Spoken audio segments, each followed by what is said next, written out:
জয় গুরু। আজ আমি আবার আপনাদের সামনে পরম প্রেমময় শ্রী শ্রী ঠাকুরের এক দয়ার কাহিনী নিয়ে আবার উপস্থিত হয়েছি। মোটামুটি 2 মাস আগে দেওঘর থেকে ডিপি ওয়ার্কের সার্ভে করার জন্য যে দল বিভিন্ন জেলায় জেলায় এসেছিল, সেই দলেরই একজন দাদার মুখ থেকে আমি এই ঘটনাটা শুনলাম।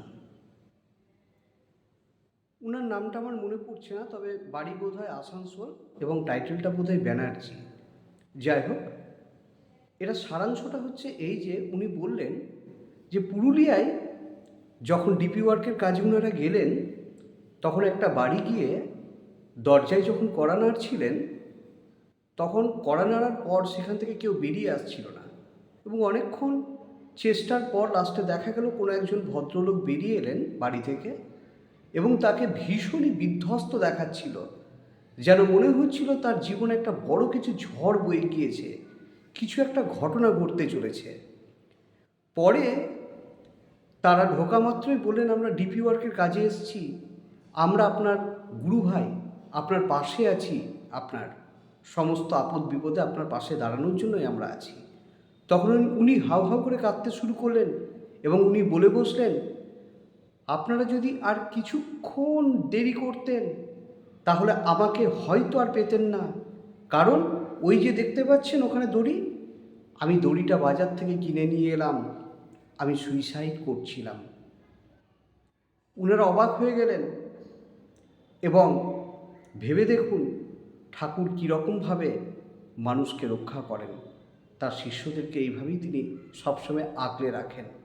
আজ আমার মনে পড়ে যাচ্ছে, বহু বছর আগে ঠাকুর যখন হিমায়তপুরে ছিলেন, তখন ঠাকুরের এক পরম ভক্ত অনন্তনাথ, তিনি ঘরের মধ্যে ঢুকে তার নিজের ধুতিকে, কাপড়ের ধুতিকে তিনি দড়ির মতো করে পাকিয়ে তিনি গলায় দড়ি দিতে যাচ্ছিলেন, কারণ তিনি ভেবেছিলেন যে এই জীবনে যদি ঈশ্বরই দর্শন না হলো তাহলে জীবনটাই মিথ্যে। আর সবাই ঠাকুরকে ঠাকুর ঠাকুর করে, ঠাকুর কি আদৌ ঠাকুর? এই সন্দেহটা তার মনের মধ্যে তৈরি হয়ে গিয়েছিল। হঠাৎ দেখা যায় যখনই তিনি সুইসাইড করতে যাবেন, ঠিক তার আগের মুহূর্তে ঠাকুর কীর্তন ছেড়ে দিয়ে ওই ঝড় এবং জলের রাত্রে তিনি ছুটতে শুরু করে দিলেন। আর ঠাকুরকে ছুটতে দেখে তার পিছন পিছন ভক্তরা ছুটতে শুরু করলো এবং জিজ্ঞাসা করলো, ঠাকুর তুমি ছুটছো কেন? ঠাকুর কোনো উত্তর দেননি। ঠাকুর শুধু পাগলের মতো ছুটে গিয়েছেন আর তারাও তার পিছন পিছন ছুটে এসছে।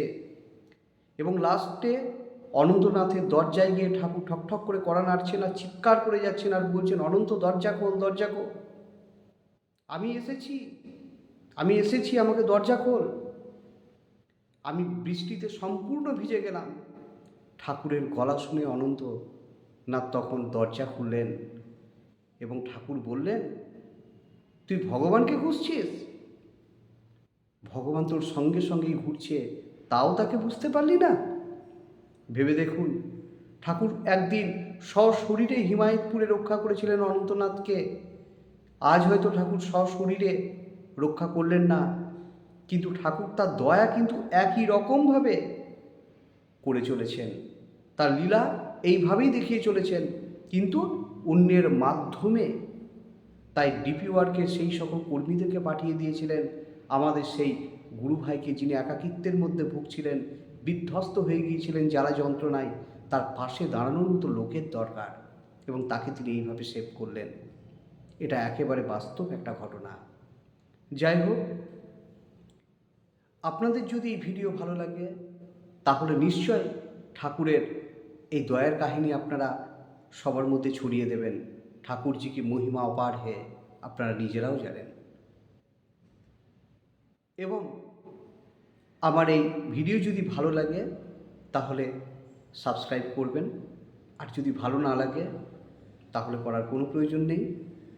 যাই হোক, পরম দয়ালের কাছে প্রার্থনা করছি আপনারা সবাই ভালো থাকবেন। জয় গুরু।